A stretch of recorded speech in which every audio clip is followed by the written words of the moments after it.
ದೇವ ಬಸವೇಶ್ವರ, ಬಡ ರೈತರಾದ ನಮ್ಮನ್ನು ಕೈ ಹಿಡಿದು ಕಾಪಾಡಿ TCS ಉಳಿಸಿ ಶಿಕ್ಷಕರ ಇಂಟರ್ವ್ಯೂನಿಂದ ಹೋದ ನನ್ನ ಮೂರಿನ ತಮ್ಮ ಸಂಪತ್ತು ಒಳ್ಳೆಯ ಆಧಾರಕ್ಕೆ ಶಿಕ್ಷಕನಾಗಿ ಮಾಡಿ ನನ್ನ ಎರಡನೇ ತಮ್ಮ ಜಮದಗ್ನಿ ಈ ಸಮಾಜಕ್ಕೆ ಮಾದರಿಯಾಗುವಂತೆ ಮಾಡಿ ಕಷ್ಟದ ಕಣ್ಣೀರಿನಲ್ಲಿ ಕೈ ತೊಳೆತರು ನಮ್ಮ ಸಂಸಾರವನ್ನು ಸುಗಮವಾಗಿ ಸಾಗಿಸಿ ಸಂತೋಷದ ಸಾಗರದಲ್ಲಿ ತೇಲಾಡುವಂತೆ ಮಾಡುತ್ತದೆ ಬಸವೇಶ್ವರ.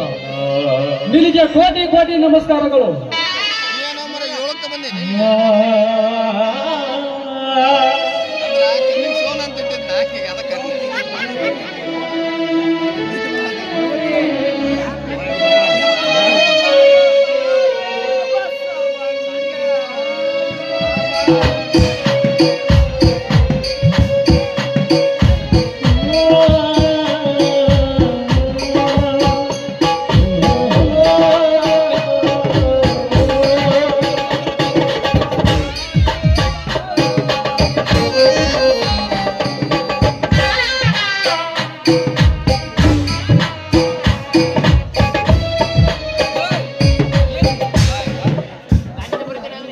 ಏನೇ ಶಬರಿ, ದುರ್ಗಾದೇವಿ ಪೂಜೆ ಮುಗಿಸಿ ಈಗ ಬಂದ್ಯಾ?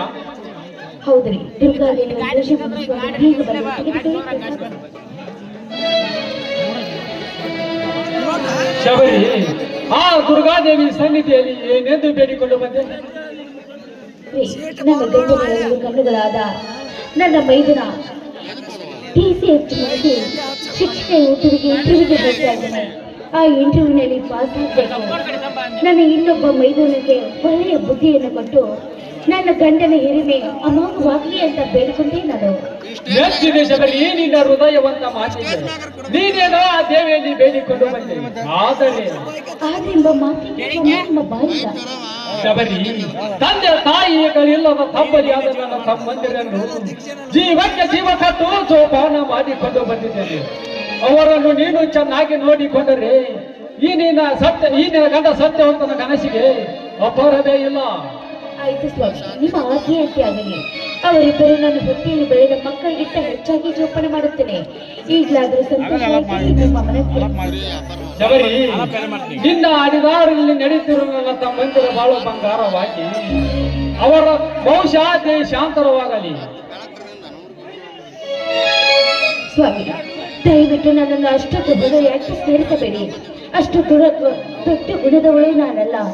ತಾಯಿಯಾದವಳು ತನ್ನ ಮಕ್ಕಳಿಗೆ ಸುಮಾರ್ಗವನ್ನು ಹೇಗೆ ತೋರಿಸುತ್ತಾಳೋ ಅದೇ ರೀತಿ ಅವರಿಬ್ಬರು ನನ್ನ ಮಕ್ಕಳಿದ್ದಂತೆ ಅವರಿಗೆ ಒಳ್ಳೆಯ ಮಾರ್ಗವನ್ನು ತೋರಿಸುತ್ತಾ ಪ್ರಯತ್ನಿಸುತ್ತೇನೆ ನಾನು.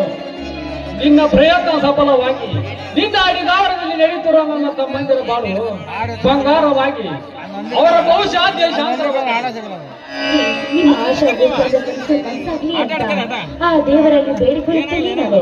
ಇದು ಬರೀ ನಿನ್ನ ಗಂಡ ಸತ್ಯವಂತನ ಸಲಹೆ ಶಬರಿ. ಬಾಳಿ ಬದುಕಬೇಕಾದ ನನ್ನಿಬ್ಬರ ತಮ್ಮಂದಿರು ಈ ಜಗದಲ್ಲಿ ಮಿಂಚಿ ಮಿನುಗುವ ಕಾರ್ಯಾಗಿ ಅವರು ದೇಶಾಂತರವಾಗಲಿ. ಸ್ವಾಮಿ, ನೀವು ಆಡಿದ ನುಡಿ ಕೇಳಿ ಸಾಗರದ ಅಲೆಯಂತೆ ಉಕ್ಕಿ ಬರುತ್ತಿದೆ ನನ್ನ ಸಂತೋಷ. ಅದೇ ಸಂತೋಷದ ಅಲೆಗಳಲ್ಲಿ ಹಕ್ಕಿಯಂತೆ ಹಾರಿ ನವಿಲಿನಂತೆ ಬಡಿದು ಕೋಗಿಲಿಯಂತೆ ಹಾಡಬಾರದೇವ.